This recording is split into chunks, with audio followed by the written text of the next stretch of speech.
Hello and welcome along to episode 92 of the Don Mikele sponsored A View from Section C. Senior, a bit of a change of a background. It is indeed, Junior. I'm down in Cumbria with our friends Ali and Les, who we normally go to Tenerife and Ben Medina. So we're in a wee lodge, a couple of lodges, hot tubs, etc., in a wee place called Flusco Wood. So yeah, it's been lovely. The weather's been fantastic, so we can't complain. Yep, and I see there's another face Section C been down there recently and commented on your post. Did you not see that on Facebook? Maybe I did, but I can't mind what it was. Gail Malarkey. Better known as Bubbles to us, but Gail Malarkey to everybody else. Gail Malarkey, yes. So Gail, you're right. I remember that now. So I seen Gail's post this morning. There was somebody else who I've known for a long time, and you know our daughter, Alison Morton. So Claire's mum was doing here years ago, about 15 years ago. So as I said, it must have been when Alison was a teenager, like myself, 15 years ago. So yeah, get what, Junior? I'm just delighted that I've actually been able to do this. Right, because normally when I go on location, it might not work out right. We're a minute and a half in. I'm looking at the screen. I've seen it freeze a couple of times, so we'll see how it goes the rest of the show. Why not? Yeah. We're going to start with the show, and we're going to start with our Slim and World with Stella sponsored on this day. On this day, Senior, born in 1965. Is none other than yourself. Happy birthday, Senior. Thanks, Junior. Yeah. Just think. The last Daddy's year birthday. of your 50s. Last year of the 50s. Yeah. Hey ho. Getting close to retirement. Well, that's it. Another. Your mum has always said, if you can get to 60, if I can get to 60, that is. I don't care what she means when she says that. If you get to 60. That's a worry. She does keep asking about my pension. She keeps asking about insurance policies. So I'm getting a wee bit worried now. But yeah, it's Daddy's birthday today. So, again, just a wee shout out to everybody that's posted and listens to this to say happy birthday. It is much appreciated. I feel the love. I had something like 230 odd people saying happy birthday today. It's ridiculous. I'm just a fucking knob. You know what I mean? Yeah. Well, happy birthday, Senior. Continued on this day, and we did have two leavers on this day. In 2013, Andreas Persson left after much pre-season. I remember him; he was a decent looking. He was a decent D man, wasn't he? He was a decent D man. And just fucked off. And I'm pretty sure, was there no a rumour that he stole a load of kit when he left as well? Can't remember. There was a big rumoured story behind him, but he left anyway. And in 2020, officially left to go to the Wichita Thunder was none other than Anthony Beauregard. Oh, so what a player he was. Two leavers there. On this day, we had 3 games on your birthday, Senior, recently. Wow. 2016, we played the Fife Flyers away in the Challenge Cup, and we beat them by 6-3. Goals from Scott Branham, Matt White, Brett Switzer, Justin Farina, Cale Tanaka, and Joey Sides. 6 different goal scorers in Fife. Just going to say team. That's all I'm going to say. Team. Big shout out to Matt White for Baby Betty. A year later, 2017, we hosted the Flyers in the Challenge Cup, and we beat them by 7-5. Goals from Malcolm Gould, Chris Lawrence, Riley Stadel, Johnson, and a hat-trick for Jimmy Jensen. Wow. Yeah. Indeed. And that was... There was probably a team in there with so many boys, But yeah, Indeed. We went 7-2 up going into the last period in that game. And then in 2022, we played the Braehead, North Renfrewshire, North Lanarkshire, Paisley, Motherwell, Pishy Glasgow Clan away in the Challenge Cup. And we beat them by 3 goals. 2 goals by Hugo Reinhardt and a goal by Elijah Barriga. yeah. So it looks like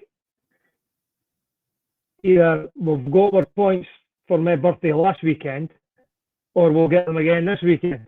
Because it seems to be that around about September the 17th, we win games.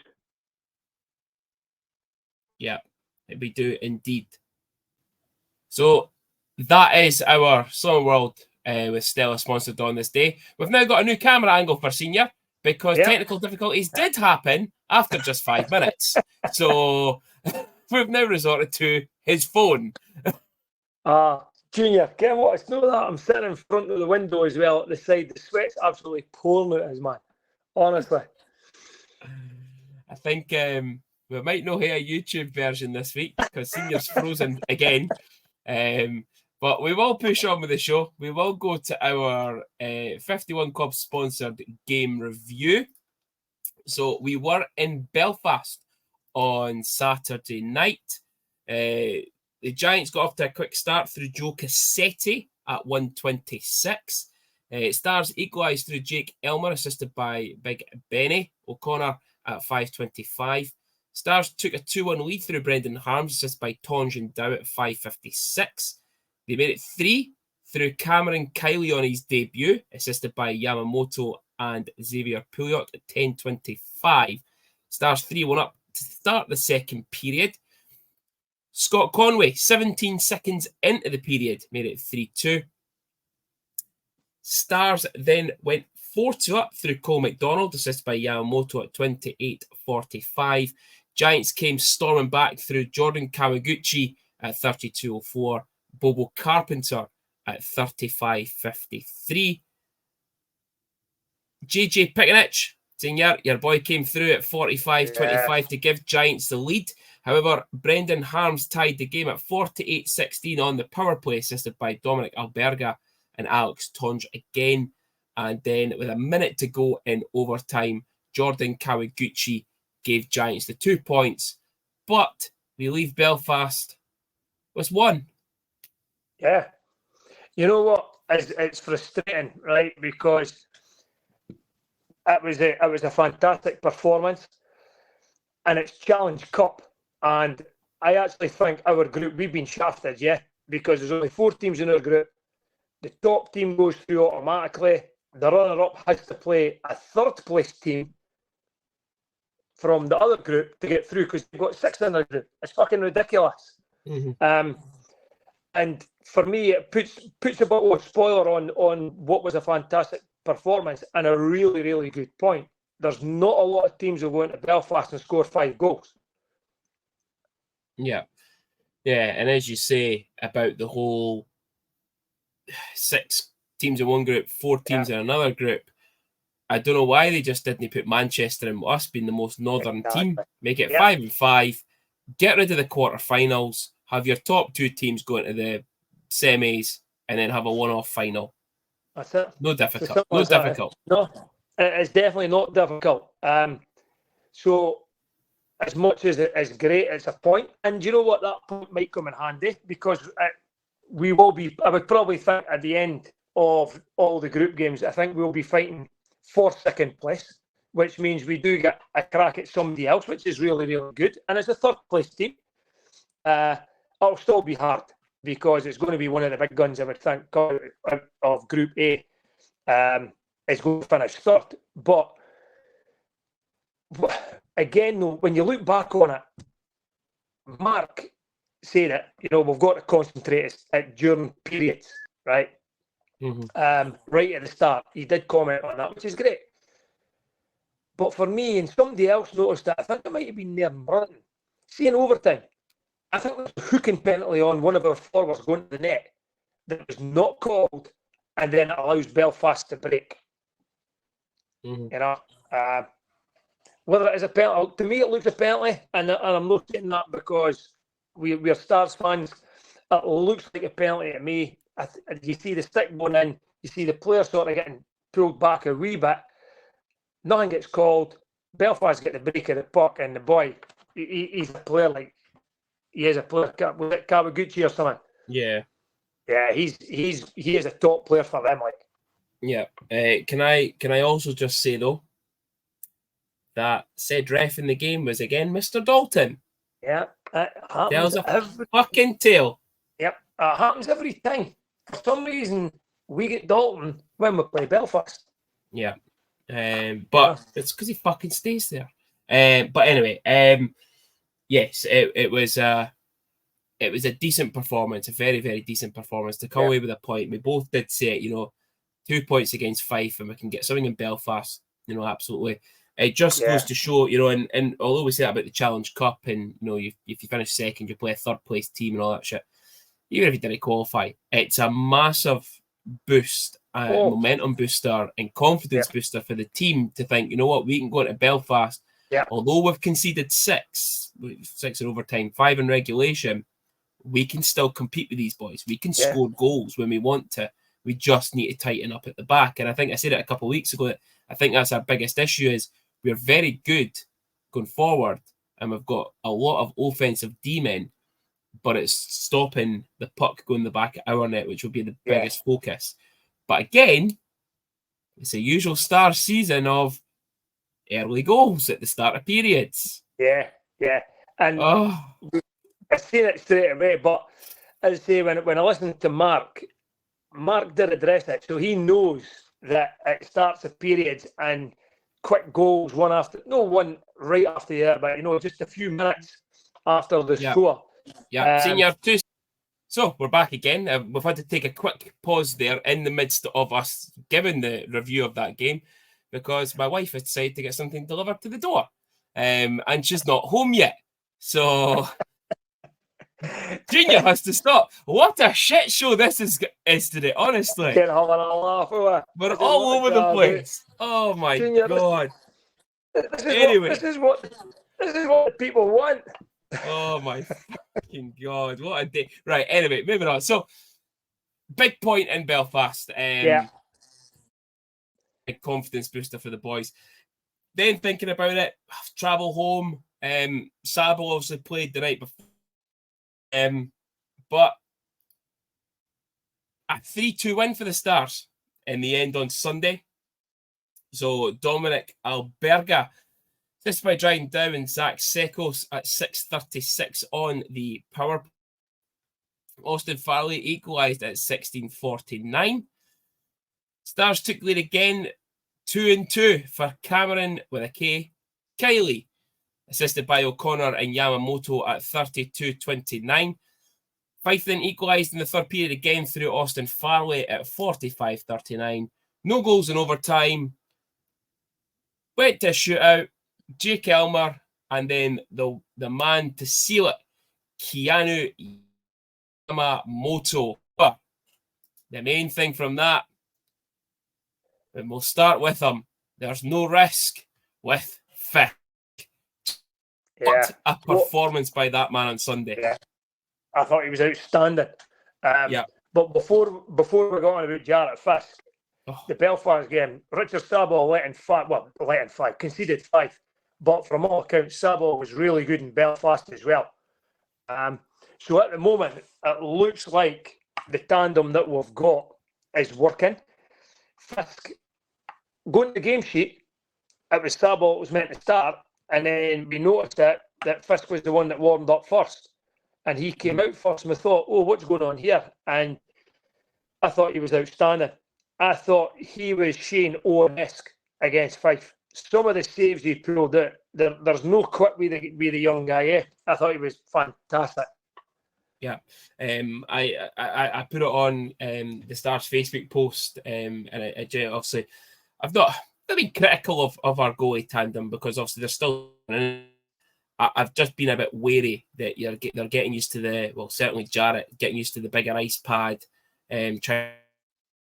Balls come in with new gear and stuff, new catcher, new blockers, pads and stuff like that. So they're all getting used to all these new things. Fiske rebound control for me was one of my biggest worries. Absolutely was his best game so far. I honestly thought he was outstanding. Yeah, so do I. And you're speaking about his rebounds and that. You begin to notice now that he's actually getting the puck deflected right up in the air now. So when they're going against the stick, they're either high on the plexi or they're in the netting. And that's what he has to do. But honestly, I can't give the guy enough credit on Sunday because I thought he was fantastic. Really, really good. And listen, Fife going forward, Fife were rapid at times. Some of the one-touch hockey they played to try and get the goalie moving, and defenders, and when they got past them, it was the defence that was saving them. You know, there was a couple who got cleared off the line by D-men. Yeah. But by far, I thought Fiske was our best player on Sunday. By far. Yeah. Best save of the night had to be Brett Gravel in front of the goal. What a save that was. But Fiske was outstanding. A lot of people some people around us were quite critical of this guy on Sunday, and I actually thought he played really well, was Keanu Yamamoto. Yeah. I thought he was very, very good on Sunday. I'll tell you, see for a wee boy, see the size of that arse, and he uses it on the boards at people. No, what if I'm going to get past that big fat arse? I'll tell you. He's like the John McGinn. He's like the John McGinn of the Dundee Stars. I thought like he grinded a lot on Sunday, and his skate is unreal. He's a very, very good skater. Yeah. Yamamoto played well. I thought Elmer had another very good game. Jake seems to be flying early doors. Yeah. It'd be good if Jake keeps it up for the whole season, because there's no lot of D-men. Once Jake gets in stride and the D-men's going skating backwards, there's no lot of them going to stop him. He will go past them, you know. And we've said it for a while. Why doesn't Jake Elmer take penalty shots? Because he goes and he's got that wicked wrist shot. Yeah. And he proved it on Sunday. But yeah, overall, I thought it was. Dinger, you were a bit late. He came on for that penalty shot where he took his slow stride to the side of the board and then just kind of cut in and fucking bang. There you go. See you later, Shane. Yeah, I thought going. You're 100% right, by the way. I was a bit wary because he's skating in slow. I'd rather Jake just went right down the middle, no mucking about, and then let it go the wrist shot. But if the wrist shot is as quick as that, then he can skate in whatever way he wants. I hope that, because we probably didn't really see the best of Jake Elmer last season until near the end of the season, and Jake said so much himself, but he started really well for us. And as I say, there's no lot of guys who'll catch him when he goes past them. Yeah. So 3-point weekend senior. Obviously a trip in Belfast in there, so absolutely delighted to come away with 3 points. Your man of the match for Sunday? Fiske.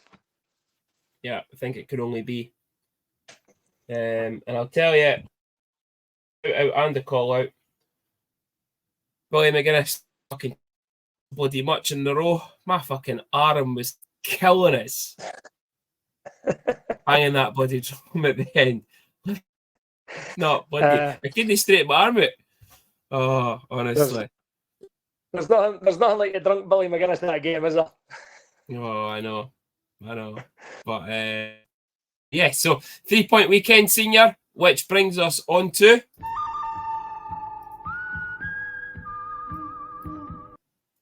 is the good, the bad, and the ugly. Yeah, the good. I think the good has to be the goalies. the way they've started. I was a bit wary when Fiske played against Fife. I'll openly admit it, and I thought Sabol should have started, but it leads on probably to the bad or the ugly side of stuff. But I'm hearing it didn't get back to 7 o'clock Sunday morning, and it's a 5 p.m. face-off. That's not a good thing, you know. And the players need to take a lot of credit for that. So really, the good is the goalies, the way the goalies have adapted, and they seem to have a bit more connection early doors, which is really good. You see the two of them, they're speaking at one another. So, yeah, I'm happy with them. So that's the good. Fiske for Sunday, Sabol for Saturday, and the way they've started. The bad is I hate going to Belfast and not getting him at that time in the morning. We could probably lose more games than win games because the guys will be absolutely fucked. Let's be honest. And then the ugly, there's not been a lot ugly. So I'm actually I'm clutching at straws here, and I'm going to say it's that missed call in overtime.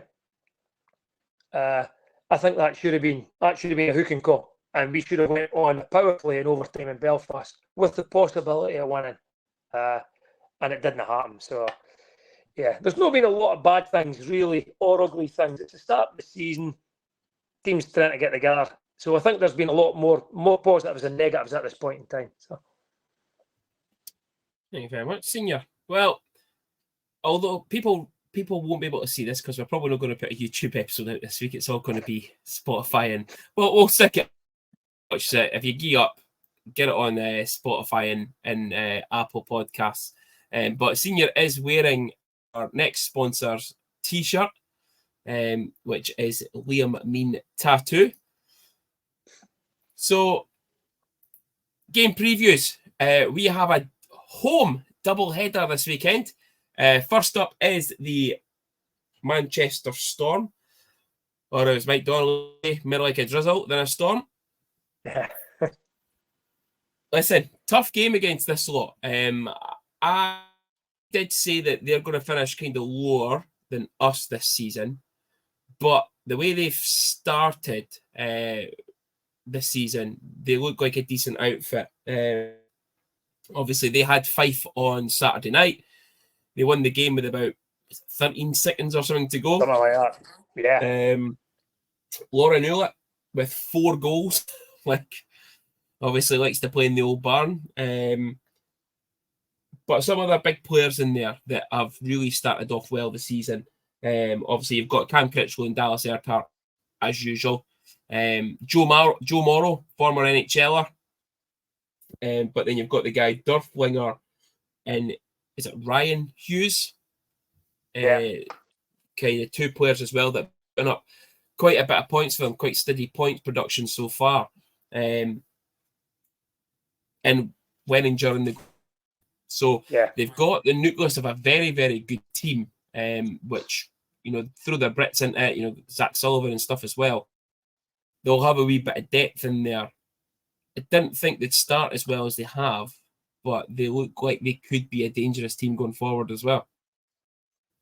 Yeah, and I believe, I can't remember, it was either this morning or yesterday morning that they announced another signing as well. Another guy from, I think it was either, whether it's Wichita or no, but certainly they came in from the ECHL. Yes. I think the Manchester team as it is just now has the potential to possibly be their best elite league team that they've had. I think, as you say, some of the guys that are in there, for me, the standout is the goalie, Evan Wenninger. Yeah. He's not the Matthew Greenfield of Sheffield class, but he's not very far away from it. He is a very, very good netminder. And Lauren Ulett, who'd have thought, right, that Ulett would be the guy that scores 4 goals in Fife? Because he's, he puts points up, Junior. Let's no beat about the bush here, right? But he's probably known for being a grinder, a bottle and arse, happy to go about punching people, stuff like that. Yet when he plays, he's a decent player. Yes, you know, absolutely is. and he proved that. And I think it was the winning goal in Fife was a fantastic goal. Mm-hmm. Yeah. So it's going to be tough against Manchester. It's going to be really hard. And I think for us, I'm actually glad that we've got Manchester before Belfast and not Belfast then Manchester. Because I think it's the first game of the weekend. I think everybody should be ready for that first game. And the second game, no, you're a wee bit more tired. So I'm glad that we've got Manchester first. So, yeah. Yeah. It's going to be tough. Yeah. Predictions? I'm going to go 5-3 stars. 50 stars. I will go 4-2 stars. On that one. Yeah, Belfast again. We've previewed Belfast 3 weeks in a row now. We've previewed them to death over, let's be honest. But looking at it, you've got Kawaguchi, who is 4+3 in their first 3 games of the season. Our old friend Mark Cooper is 3+3 and 3. And Scott Conway back at 1 game, and he's 1-2. Yeah. The guy that's actually stuck out for me in the games I've watched Belfast is the guy Joe Cassetti. He's popping up with a few points. And they've got all the sort of bigger name players. Kawaguchi was a decent player. People always, when they signed him up, people say that he's going to light this league up. Mm-hmm. They've then got Conway back. They've got JJ back. But I like the look of this guy, Joe Cassetti. And then, you know, what I think the positive for us, right, is that when we played them last week, they played their number 1 netminder. They played the guy McCollum against us. Yeah. And we put 5 past him. And he didn't look like someone, and it might just be an off night, that didn't look like someone that had been drafted for the NHL. Well, you say that, but, you know, Fife played their starting netminder the whole game, and we played our backup the whole game. Yeah. Junior, I posted that on Facebook just for a laugh, just to see if I got any bites. Yeah, we played our backup the whole game. What's the script about that? Yeah. If you know, you know. Yeah. Oh, definitely. So, predictions? I think we're going to take a point again.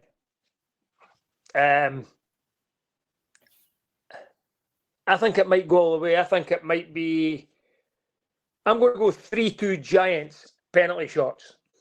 Oh, I went 3-2 Stars in overtime. I'm going for a 4-point weekend. Good. Bit of a competitions, but a 4-point weekend. Yeah, I'd be. I think I know that for winning trophies, right? If we're going to say we're going to win something, right? I think the Challenge Cup's probably the one that we are probably aiming for, right? But we need to get off to a good start in the league. We can't be dropping points in the league. So for me, I think Manchester's the bigger game. And as I've already said, I'm glad we've got that game first. Whatever happens in the Belfast game happens. If we got the 2 points that you think we'll get, absolutely delighted. If it comes down to the crunch that we lose, I'd be comfortable, not happy, but I'd be comfortable losing as long as we take a point. Yeah. Just to go back on your point about the goalies, I've just had a wee thought about it there. Obviously, Sabo started on the Saturday. We split it with Fiske on the Sunday. Like, I think Sabo should get the start. I was opposite opinion of you, where I actually agreed with Fiske getting it, with there being a long journey home, getting home at 7. Sabo had played overtime as well. There was no ice time for Fiske, so he should have been the slightly fresher of the two. Yeah. What do you do this weekend? Do you split them? Give Sabo the start again in the league game, or do you?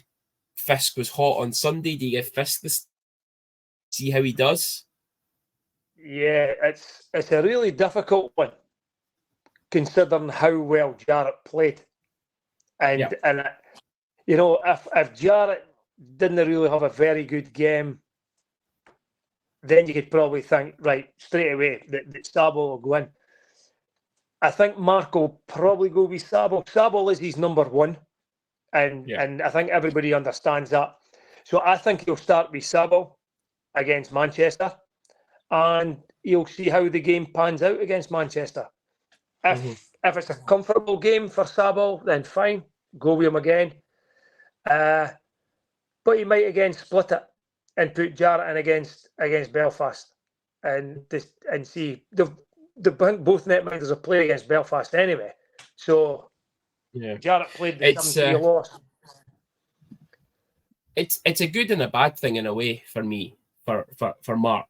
It's good that it's given him healthy competition for a starting goalie, but it's also bad that in the sense that it's given him a headache on who he chooses. He makes the wrong choice, it's on his head that he's chose the wrong goalie for that game.